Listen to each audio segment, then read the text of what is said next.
মদিনার পার্শ্ববর্তী একটি এলাকায় একজন মহিলা মৃত্যুবরণ করলে অপর এক মহিলা তাকে গোসল দিতে লাগলেন।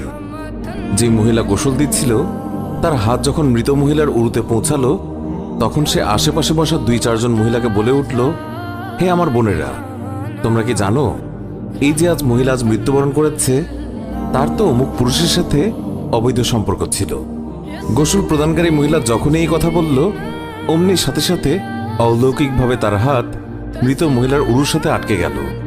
পাশের মহিলারা ওই মহিলার হাত ছুটানোর জন্য অনেক টানাটানি করল, কিন্তু কিছুতেই ছুটাতে পারল না। বেশ জোরাজুরি করাতে হাতের সাথে উরুও চলে আসতে লাগলো। এইভাবে অনেক সময় অতিবাহিত হতে লাগলো। মৃত মহিলার আত্মীয় স্বজনেরা বলতে লাগলো, বিবি, এই যে দ্রুত গোসল শেষ করুন, সন্ধ্যা হয়ে আসছে, জানাজা শেষে আমাদেরকে দাফন করতে হবে। মহিলাটি বলল, আমি তো তোমাদের মৃত মহিলাকে ছাড়তে চাই, কিন্তু সে আমাকে ছাড়তে চায় না। এইভাবে রাত হয়ে গেল আর তার হাতও উরুর সাথে আটকেই রইল। ভোর হলো, কিন্তু ওইভাবেই রইল। তখন সমস্যার জটিলতা দেখে মহিলার পরিবারের সদস্যগণ উলামায়ে কেরামের কাছে গেলেন এবং একজন আলেমকে বললেন, মৌলভী সাহেব, একজন মহিলা অন্যজনকে গোসল দিচ্ছিলেন, তখন তার হাত মৃত মহিলার উরুর সাথে আটকে গেছে, এখন কি করা যায়? তিনি ফতোয়া দিলেন, ছুরি দিয়ে জ্যান্ত মহিলার হাত কেটে দাও। তখন গোসল প্রদানকারী মহিলার আত্মীয়রা বলল, আমরা আমাদের মহিলাকে ত্রুটিযুক্ত বানাতে চাই না, আমরা তার হাত কাটতে দেব না। সবাই অন্য মৌলভীর কাছে গেলেন, তাকে সবকিছু বললে তিনি বললেন, ছুরি দিয়ে মৃত মহিলার গোশত আলাদা করে দাও। তখন মৃত মহিলার আত্মীয়রা বলল, আমরা আমাদের মৃতকে খারাপ বানাতে চাই না। এইভাবে 3 দিন 3 রাত অতিবাহিত হয়ে গেল। প্রচণ্ড গরম ছিল, সূর্যের তাপ ভয়াবহ রূপ ধারণ করল, ফলে দুর্গন্ধ ছড়াতে লাগল। আশেপাশের অনেক এলাকায় খবর ছড়িয়ে পড়ল। সবাই ভাবল, এখানে তো সমাধান হচ্ছে না, চলো মদিনায় যাই।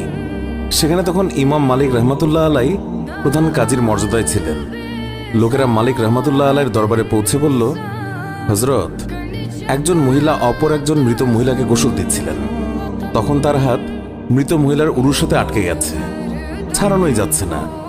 3 দিন হয়ে গেছে, এখন কি ফতোয়া? ইমাম মালিক রহমাতুল্লাহ আলাই বললেন, আমাকে সেখানে নিয়ে চলো। সেখানে গেলেন এবং চাদর দিয়ে আড়াল দেয়া হলো। তারপর পর্দার ওপাশ থেকে দাঁড়িয়ে গোসল প্রদানকারী মহিলাকে তিনি বললেন, বিবি, যখন তোমার হাত আটকে যায় তখন তুমি কিছু বলনি তো?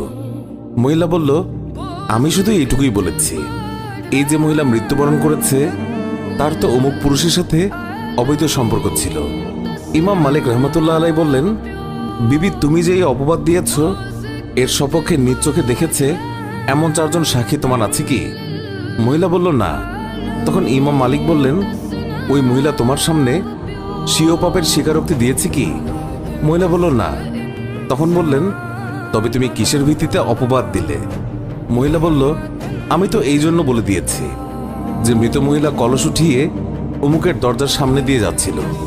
এই কথা শুনেই ইমাম মালিক রহমতুল্লাহ আলাই সেখানে দাঁড়িয়ে পুরো কোরআন শরীফের প্রতি দৃষ্টি দিলেন এবং বললেন, কোরআন শরীফের মধ্যে এসেছে, যারা সতী সাধ্যের প্রতি অপবাদ আরোপ করে অতঃপর সপক্ষে 4 জন পুরুষ সাক্ষী উপস্থিত করে না, তাদেরকে 80টি বেত্রাঘাত করো।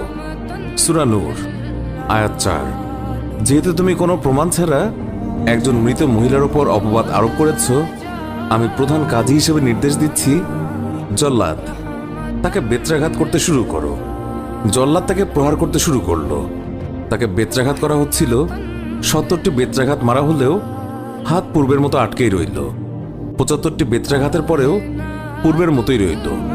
79টি বেত্রাঘাতের পরও হাত উরুর সাথে আটকেই রইল। অতঃপর যখন 80টি বেত্রাঘাত সম্পন্ন হলো, অমনি হাত উরু থেকে এমনিতেই পৃথক হয়ে গেল।